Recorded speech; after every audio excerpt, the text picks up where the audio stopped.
Welcome at Commerce Students Hubs. Learn accountancy in easy way with clear and basic concepts. Our with motives and objectives, learn accounting in easy way to provide better facilities of classroom. Topic is accounting treatment of income and expenditure account. Let's be continue with topic. Thank you.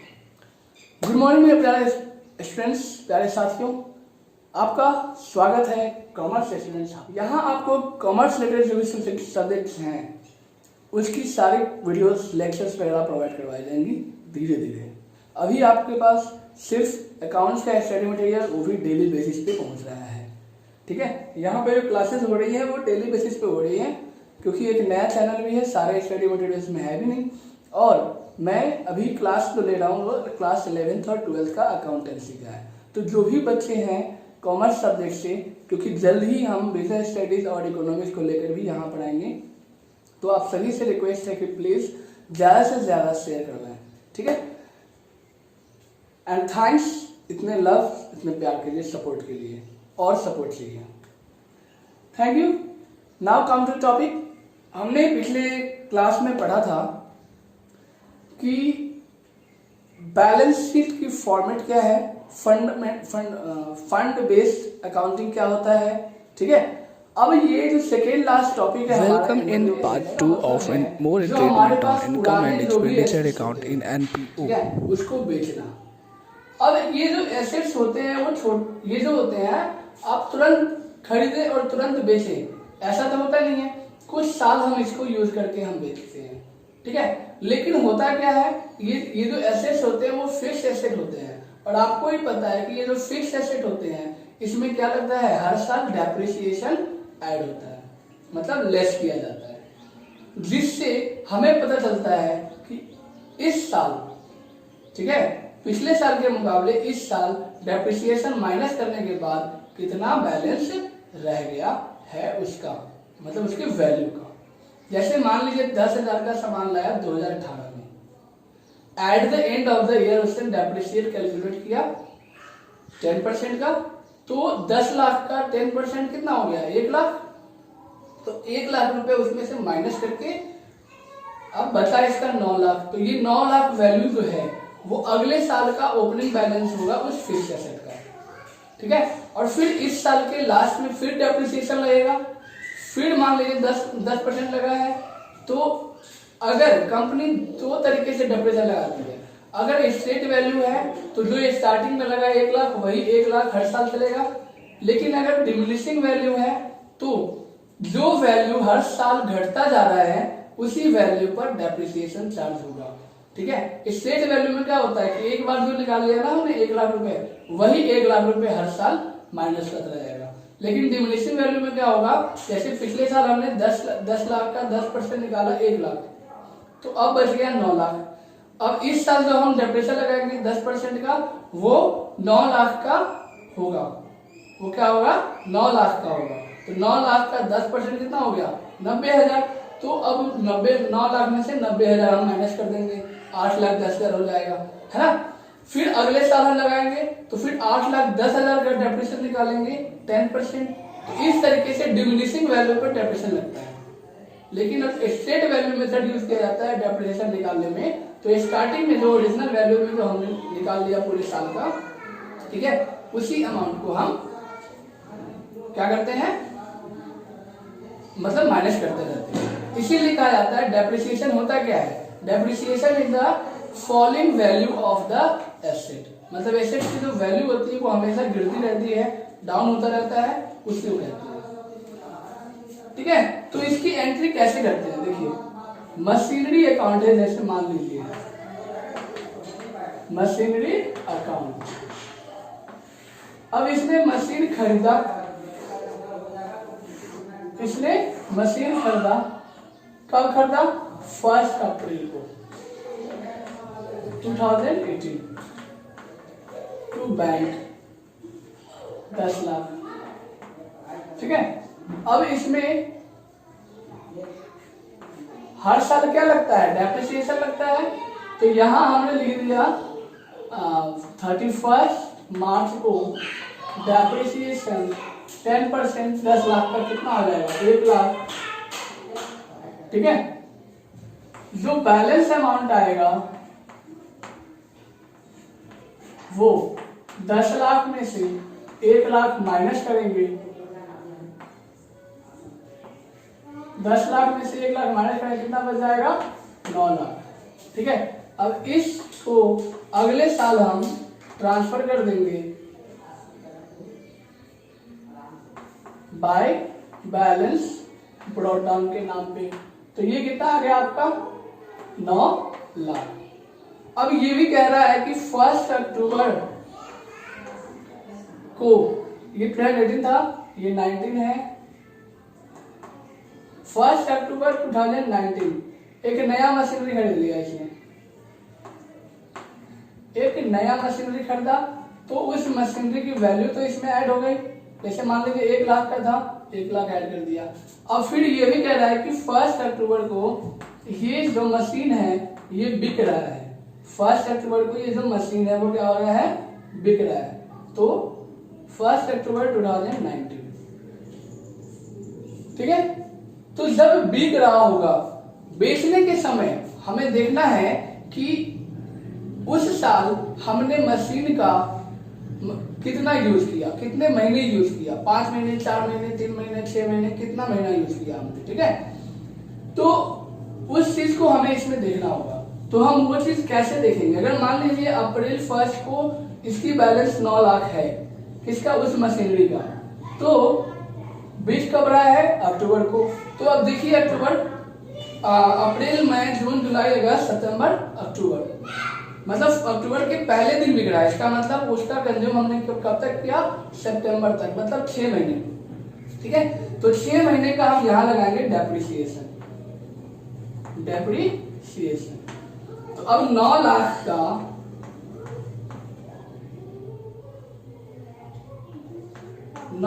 का 6/12 multiply, ये 6/12 मतलब ये month है, जितने महीने use हुआ है, और ये total month of the year. और इसके बाद परसेंटेज कितना है?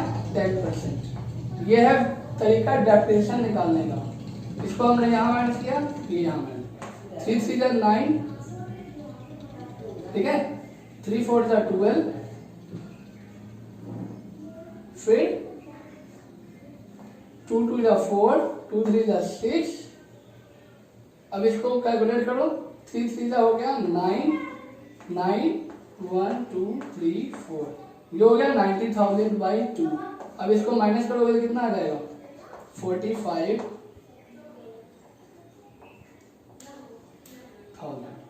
ठीक है, 2 4 गया 2 4 10,000। तो डेप्रिसिएशन कितना आ गया आपका? 45,000।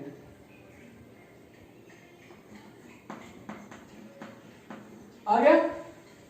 अब हम देखेंगे कि हमारे पास जो बैलेंस था स्टार्टिंग में, वैल्यू जो था हमारे पास वो कितने का था? 9 लाख का। अब 9 लाख में से 45,000 माइनस कर देंगे, 9 लाख में से 45,000 माइनस कर देंगे तो कितना बचेगा?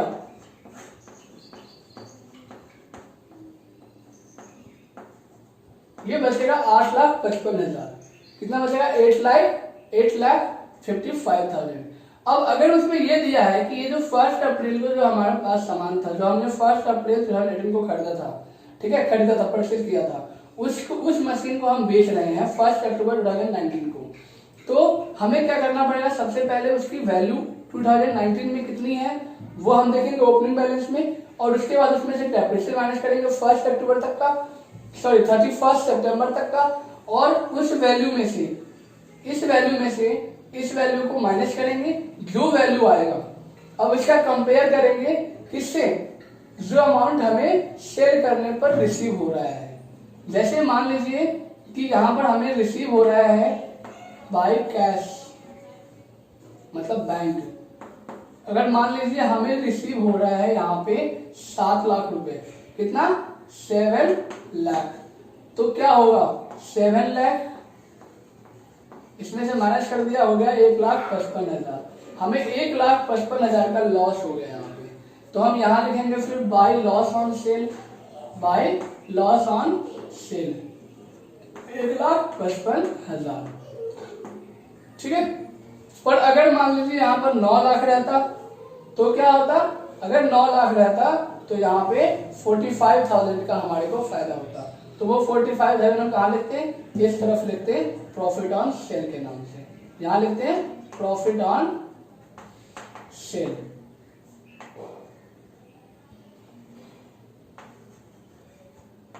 ये अमाउंट यहाँ लिख देते हैं, क्या 45,000।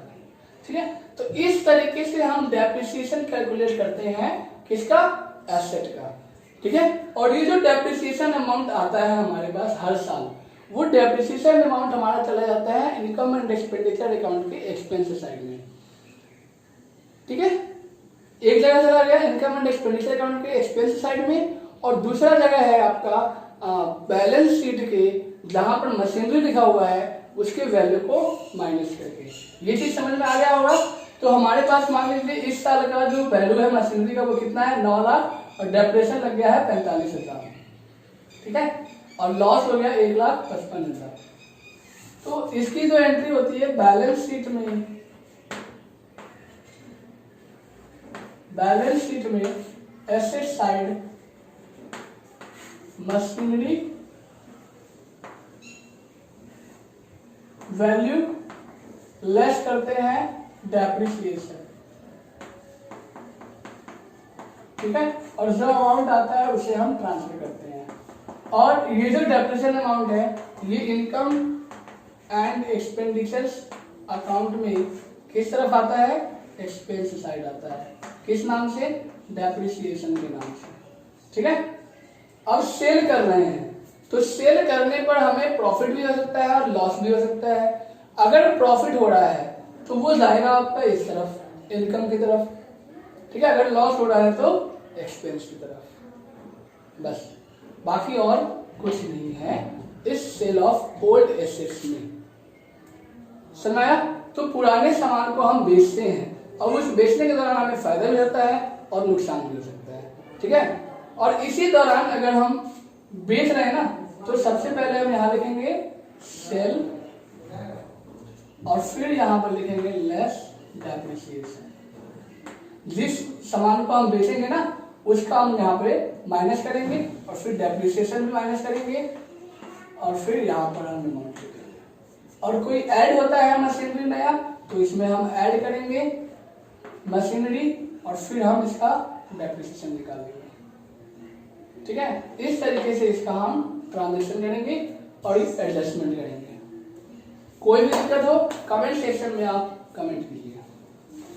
इसके बाद आता है आपका sale of old newspaper. Sale of old newspaper, देखें अगर हम कोई छोटी मोटी चीजें हम खरीद रहे हैं जिसकी यूज जो है एक लिमिटेड टाइम के लिए है, जैसे कि न्यूज़पेपर होना, न्यूज़पेपर हम लेते हैं, पीरियडिकल चार्ट्स लेते हैं और भी कुछ चीजें हम खरीदते हैं, तो वो एक तरह का हमारा क्या होता है, रेवेन्यू एक्सपेंडिचर होता है।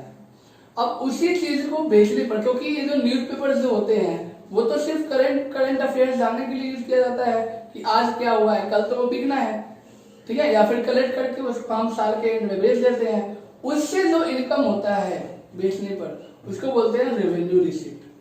ठीक है, अगर हम परचेज करते हैं तो कहाँ लिखेंगे, इनकम एंड एक्सपेंडिचर अकाउंट के, इनकम एंड एक्सपेंडिचर अकाउंट के इनकम साइड लिखेंगे, इनकम साइड लिखेंगे, सॉरी एक्सपेंस साइड लिखेंगे अगर हम परचेज कर रहे हैं, परचेज ऑफ न्यूज़पेपर। ठीक है, या फिर पीरियडिकल्स जो भी है, स्टेशनरी है, ये सभी चीजों को हम यहाँ पर हम एक्सपेंस साइड में लिखेंगे। अब इसको बेचने पर जो हमारे को पैसे मिलेंगे उसको हम कहाँ लिखेंगे, इनकम साइड। किस नाम से,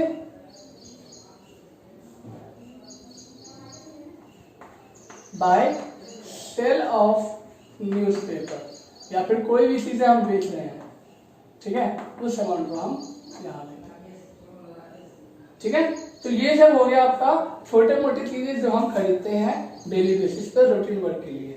अगर आपके पास बुक दिया हुआ है, न्यूज़पेपर एंड बुक, तो न्यूज़पेपर हो गया रेवेन्यू, बुक हो गया कैपिटल। क्योंकि बुक क्या है, वो लंबे टाइम तक हम उसको यूज कर सकते हैं, उसका यूटिलाइज हम बार बार पढ़ सकते हैं उसको। ठीक है, तो बुक हमारा एसेट होता है, इसीलिए वो बैलेंस शीट के एसेट साइड जाता है। इसके बाद आता है आपका सब्सक्रिप्शन। क्या है? सब्सक्रिप्शन। क्या होता है ये सब्सक्रिप्शन अमाउंट? सब्सक्रिप्शन मैंने बताया था आपको कि यह एक ऐसा अमाउंट है, एक ऐसा फीस है, सब्सक्रिप्शन फीस, जो हमारे को किसी चीज को यूटिलाइज करने के लिए सब्सक्राइब करना पड़ता है। जैसे कि चैनल है हमारा यूट्यूब पे, ठीक है, अभी तो ये फ्री है, ठीक है। अब क्या होगा कि अगर हम सब्सक्राइब करते हैं, हमारा एक मान लीजिए हमारा कॉमर्स स्टूडेंट्स हब है, अब इसमें अलग अलग फैकल्टी है, अलग अलग टीचर्स आकर पढ़ाते हैं आपको। तो क्या होता है कि आपको जिस टीचर का आपको पसंद है, आपने सब्सक्राइब कर लिया चैनल को, ठीक है, लेकिन उसमें क्या होता है, जिस टीचर को से आपको पढ़ना है, जिस टीचर का आपको समझ में आता है, उस टीचर का एक सब्सक्रिप्शन अमाउंट होता है कि आप उसके द्वारा पढ़ाए हुए सारे लेक्चर्स को सुन सकते हो, सारे स्टडी मटेरियल्स को आप पा सकते हो। तो उसके लिए आपको सब्सक्राइब करना पड़ता है। वो सब्सक्रिप्शन अमाउंट 1 महीने के लिए हो सकता है, 3 महीने के लिए हो सकता है, क्वार्टरली, सेमी एनुअली हो सकता है, ईयरली भी हो सकता है। तो वो है सब्सक्रिप्शन अमाउंट। और ये जो अमाउंट रिसीव होता है वो हमेशा चेंजेबल होता है, मतलब कि वो छोटे छोटे समय पर मिलता रहता है, हर साल चेंज होता रहता है, ठीक है। इसीलिए उसको रेवेन्यू रिसिप्ट कहा गया है। क्या कहा गया है? Revenue receipt. और उसकी जो ट्रीटमेंट होती है वो किस तरफ होता है आपका? इनकम एंड एक्सपेंडिचर अकाउंट की, इनकम एंड एक्सपेंडिचर अकाउंट की इनकम साइड में अमाउंट लिखकर, यहां पे लिखते हैं सब्सक्रिप्शन,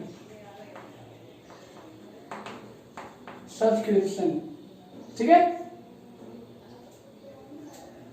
रिसीव किया है तो इनकम है, तो सब्सक्रिप्शन अमाउंट आएगा, हम उसको यहां लिख देंगे, ठीक है। अब क्वेश्चन में इसमें एडजस्टमेंट भी आता है, वो कैसे करते हैं ये तो आपने जान लिया। सब्सक्रिप्शन क्या होता है? हमारा रेवेन्यू रिसिप्ट होता है, रेवेन्यू इनकम है, इसीलिए हमने उसको इनकम साइड लिखा है।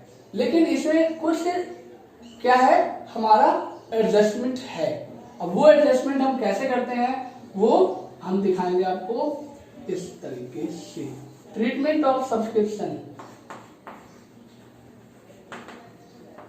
Treatment of subscription,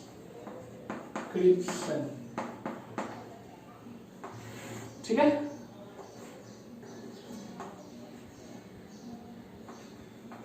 subscription,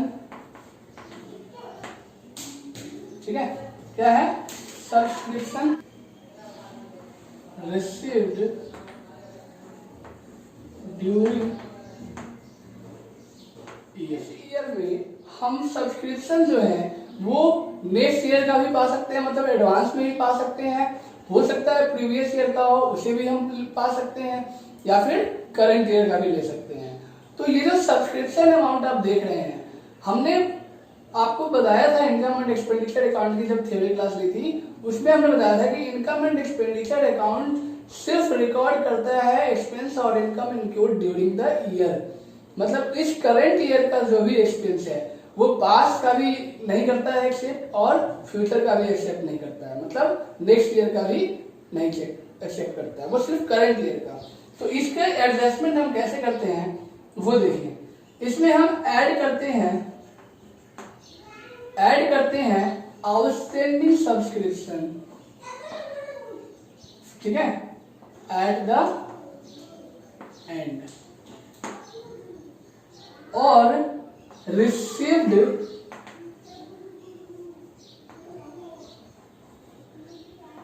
in advance subscription received in advance at beginning of year, मतलब स्टार्टिंग में,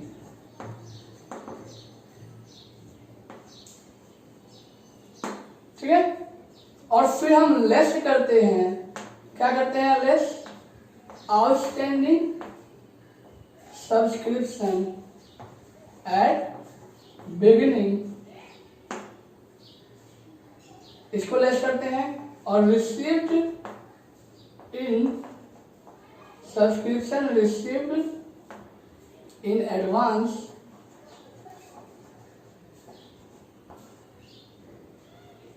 एडवांस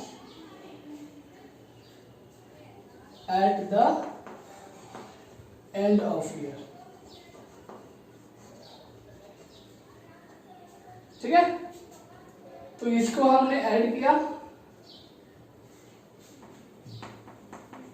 इसे हमने ऐड किया, फिर इसको हमने लेस किया और ये हमने लेस किया।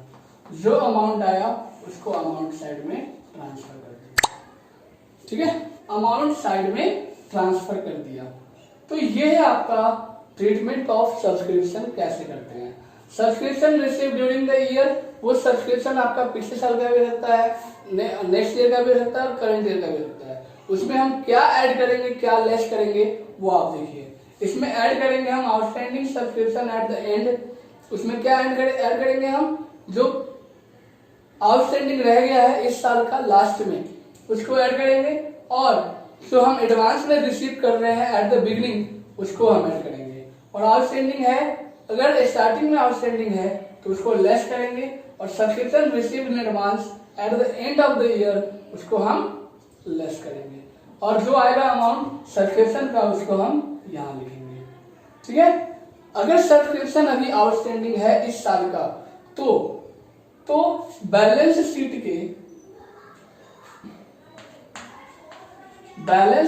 के एसेट साइड ट्रांसफर हो जाएगा आउटस्टैंडिंग सब्सक्रिप्शन के नाम से। ठीक है, अगर एडवांस है इस साल का, तो एडवांस जो है सो हमारा लायबिलिटी हो जाएगा, तो एडवांस सब्सक्रिप्शन वो लायबिलिटी साइड आ जाएगा। ठीक है, तो ये था सब्सक्रिप्शन का ट्रीटमेंट। अब इसका आप डेफिनेशन लिख सकते हैं, इसको आप फॉर्मेट को देख भी सकते हैं। डेफिनेशन लिखिएगा।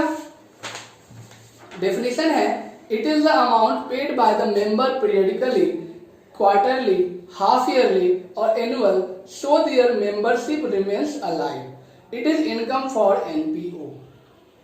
ठीक है, subscription outstanding during year is asset while advance is liability. क्या कह रहा है कि यह वह अमाउंट है जो मेंबर्स के द्वारा पे किया जाता है।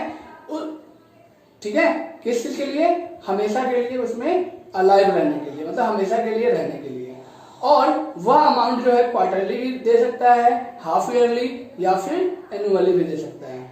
और ये चीज जो होता है वो रिसीव इनकम होता है किसके लिए, एनपीओ फंड के लिए। अगर आउटस्टैंडिंग है सब्सक्रिप्शन, तो वो हमारा एसेट कहलाएगा ड्यूरिंग द ईयर का। और अगर एडवांस में ले रहा है, एडवांस है ड्यूरिंग द ईयर, तो वो हमारा लायबिलिटी हो जाएगा। जैसे एडवांस रेंट हम रिसीव करते हैं ना, तो एडवांस रेंट जो हम रिसीव करते हैं, अगर हमने पे किया तो वो हमारे लिए इनकम है, क्योंकि अगले साल हमें पे नहीं करना पड़ेगा। लेकिन अगर हम उसको रिसीव करते हैं एडवांस में, तो वो हमारे लिए लायबिलिटी हो गया। क्यों, क्योंकि वो अगले साल नहीं देगा। ठीक है, उसको हमें अगले साल रेंट यूज करने देना पड़ेगा। तो ये है हमारा, ये इस तरीके से हम कंसेप्ट को क्लियर कर सकते हैं। ठीक है, दोबारा लिखना चाहते हैं, लिख लीजिएगा। It is the amount paid by the member periodically, quarterly, half yearly और annually, so their membership remains alive. It is the amount for, it is the income for NPO. Subscription outstanding during year is asset while advance is liability. आते हैं honorarium 10।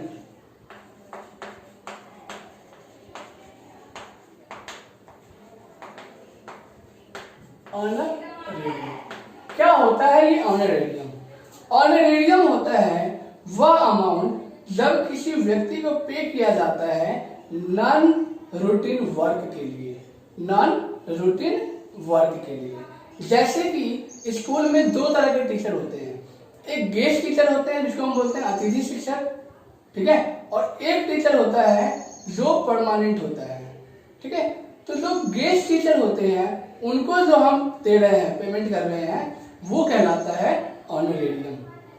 ठीक है, जो salary हम पे कर रहे हैं, जो परमानेंट है, वो नहीं कहलाएगा ऑनरेरियम। ठीक है, वो कहलाएगा जो गेस्ट टीचर को हम पे कर रहे हैं। या फिर मान लीजिए कि एक कंपनी है जिसकी बोर्ड की बैठक होती है, ठीक है, अब उस बैठक में लोगों को बुलाया जाता है कि आप पार्टिसिपेट करें।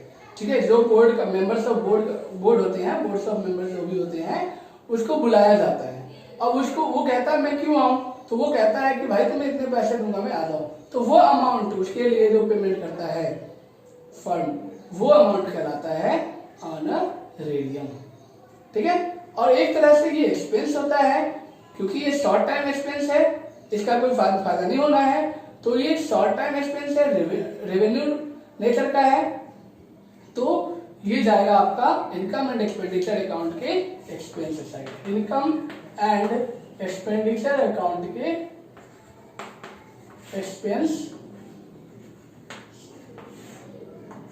साइड में। ठीक है, यहां लिखेंगे टू ऑनरेरियम।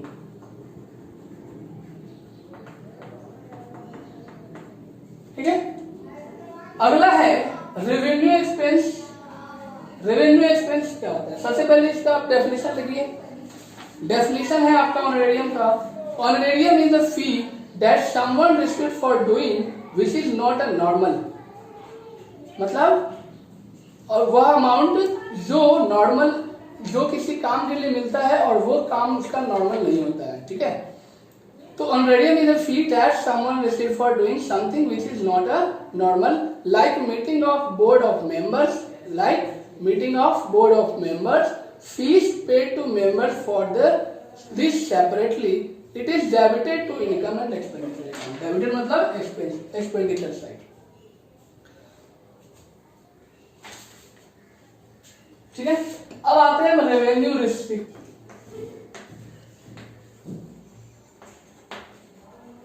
अब रेवेन्यू एक्सपेंस क्या होता है? रेवेन्यू एक्सपेंडिचर होता है वह एक्सपेंडिचर, वह एक्सपेंस जो एक फंड को, एनपीओ फंड को रन करने के लिए जरूरी है। रन करने का मतलब होता है कि जैसे उसका रेंट पे करना है, सैलरी पे करना है, इलेक्ट्रिसिटी चार्जेस हैं, इस तरीके का जो भी एक्सपेंसेस होते हैं उसको बोलते हैं हम रेवेन्यू एक्सपेंडिचर, क्योंकि ये जो खर्चे होते हैं वो ड्यूरिंग द ईयर के लिए लिमिटेड होते हैं, फिर अगले साल हमें दोबारा, अगले महीने या फिर अगले साल उसका दोबारा हमें पे करना पड़ता है, इसीलिए वो रेवेन्यू एक्सपेंडिचर कहलाता है। ठीक है, और इसका जो एडजस्टमेंट होता है, ट्रीटमेंट होता है, वो कहाँ होता है? इनकम एंड एक्सपेंडिचर अकाउंट की एक्सपेंस साइड में। ठीक है, यहां लिखते हैं to rent, to salaries, to electricity expense, to stationery, to जो नॉर्मल एक्सपेंस होते हैं, जनरल एक्सपेंसेस, वो सारे इस अमाउंट, इस इनकम एंड एक्सपेंडिचर अकाउंट में आएगा। ठीक है, और रेवेन्यू रिसिप्ट क्या होता है? पहले इसका डेफिनेशन लिख लीजिए रेवेन्यू एक्सपेंडिचर का। Expenses includes to carry out the activity for which it is setup, मतलब एक्सपेंसेस जो इसकी सेटअप हुई है उसको कैरी आउट, मतलब इसको आगे की तरफ बढ़ाने के लिए जो खर्चे किए जाते हैं वो है रेवेन्यू रिसिप्ट, मतलब एक्सपेंस जो ऑपरेशनल एक्टिविटी में यूज किए जाते हैं। अब इसके बाद है आपका रेवेन्यू रिसिप्ट। रेवेन्यू रिसिप्ट क्या होता है? रेवेन्यू रिसिप्ट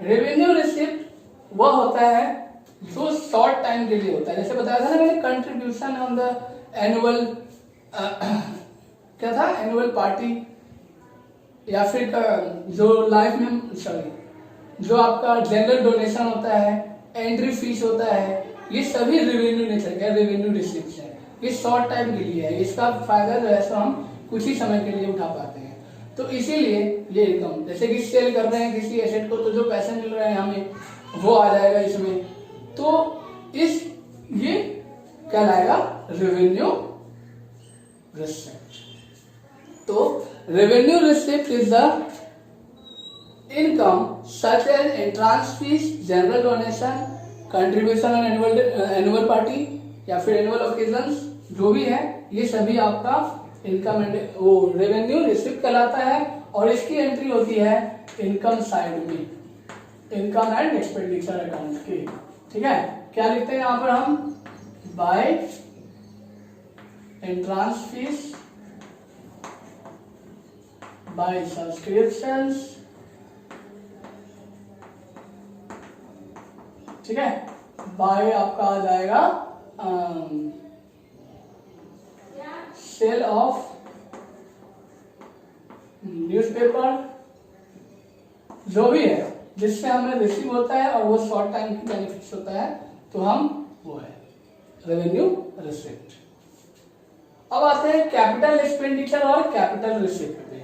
तो सबसे पहले one by one capital expenditure क्या होता है।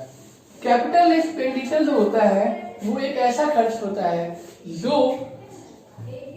जिस पर खर्च करने पर वो हमें लंबे टाइम तक प्रॉफिट दे सकता है। जैसे कोई मशीन है, ठीक है, कोई मशीन है, परचेज करके लाए हम और उसी दिन कुछ खर्च उसमें हमने कर दिया, तो वो अमाउंट जो है कहलाता है कैपिटल नेचर का।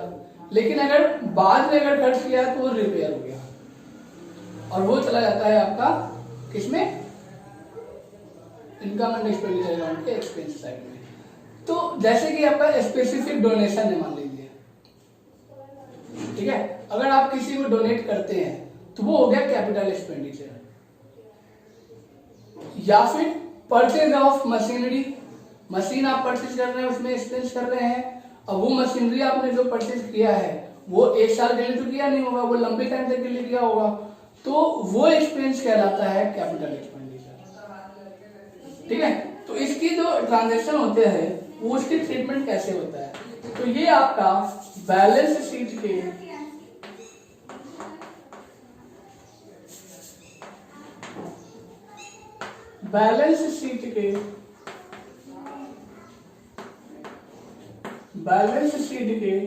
एसेट साइड जाता है। ठीक है, मशीनरी आपने खरीदा है तो पहले अगर आपके पास मशीनरी है तो इसमें ऐड हो जाएगा न्यू मशीनरी। ठीक है, आप ऐड करके यहाँ लिख देंगे और डेप्रिसिएशन निकाल लेंगे, इसमें लेस करेंगे डेप्रिसिएशन। ठीक है, फिर जो अमाउंट आएगा वो हम यहाँ ट्रांसफर कर देंगे। तो इसकी जो अमाउंट है वो कहा जाता है बैलेंस शीट के एसेट साइड। अब इसके बाद है जैसे परचेज ऑफ बुक्स हो गए, वो भी आपका चला आएगा एसेट साइड में।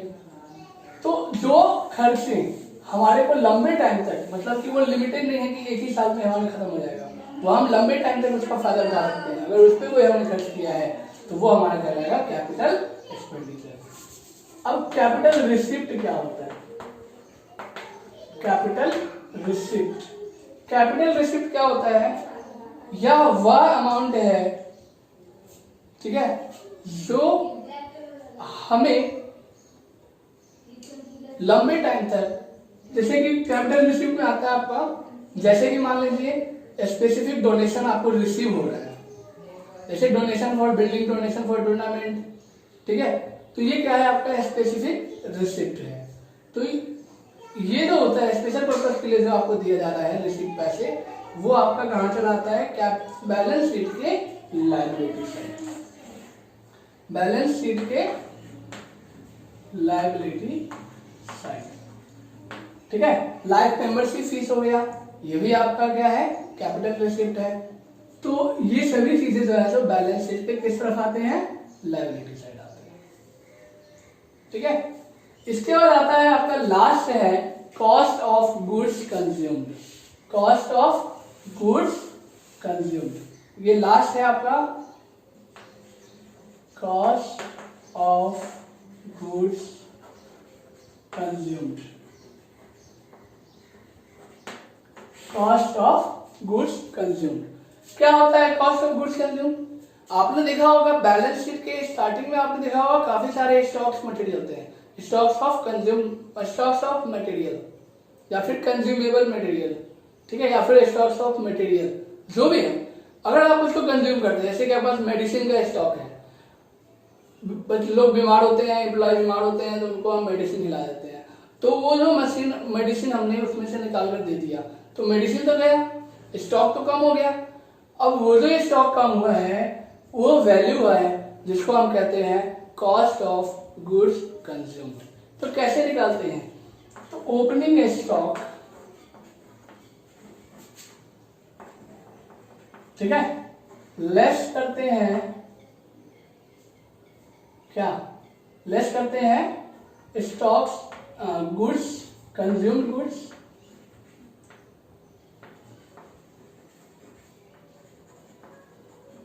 जो हमने स्टॉक कंज्यूम किया है वो आ जाएगा यहाँ पर, और फिर हम लेस करेंगे क्लोजिंग स्टॉक, लेस करेंगे कंज्यूमिंग क्लोजिंग स्टॉक, और ये जो अमाउंट आएगा बैलेंस शीट, ठीक है, ये आपको ट्रांसफर हो जाएगा इनकम एंड एक्सपेंडिचर अकाउंट में। कहाँ ट्रांसफर होगा? इनकम एंड एक्सपेंडिचर अकाउंट में, ठीक है। अगर ये कंज्यूम आपने जो किया है, अगर इसमें अगर आपको रिसीप्ट होता है तो ये अमाउंट जो है हमारा इनकम कहलाएगा और इनकम एंड एक्सपेंडिचर अकाउंट के इनकम साइड जाएगा। अगर आपने कंज्यूमेबल गुड्स को कंज्यूम किया और इससे आपको रेवेन्यू हुआ तो वो हमारा इनकम हो गया, और वो इनकम कहा जाएगा इनकम एंड एक्सपेंडिचर अकाउंट के इनकम साइड, ठीक है। तो ये था आपका लास्ट जो हमने देखा। अब आप इसको बार बार अगर ना समझ में आए तो एक बार दो बार देखिएगा, आपको समझ में आ जाएगा, और ना समझ में आए तो आप कमेंट सेक्शन में बताइएगा कौन सा पार्ट आपको नहीं समझ में आया है, ठीक है, ताकि हम आपको फिर से आपको हम समझा सके उस चीज को, ठीक है। और हमसे डायरेक्ट जुड़ने के लिए, चैटिंग करने के लिए आप हमारे फेसबुक पेज पर जा सकते हैं या फिर व्हाट्सएप चैट पे भी कर सकते हैं आप। नंबर आपको प्रोवाइड किया गया है डिस्क्रिप्शन में, ठीक है। जैसे यहाँ पर है व्हाट्सएप, जहां आप मुझसे बातें कर सकते हैं, क्वेश्चन पूछ सकते हैं, वीडियो कॉन्फ्रेंस कॉलिंग कर सकते हैं, जो भी है। 8700398340 ये वो नंबर है जिस पर आप मुझे सिर्फ मैसेज कर सकते हैं। व्हाट्सएप चैटिंग के दौरान वीडियो कर सकते हैं, कॉल नहीं कर सकते हैं, ठीक है। इसके बाद आप मेल कर सकते हैं अपने प्रॉब्लम्स को। कहां पे? गो टू स्टूडेंट्स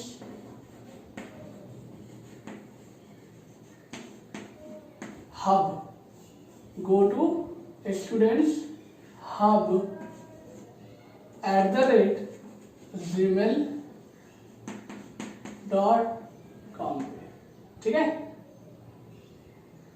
और फेसबुक पेज से आप हमें मिल सकते हैं। Facebook page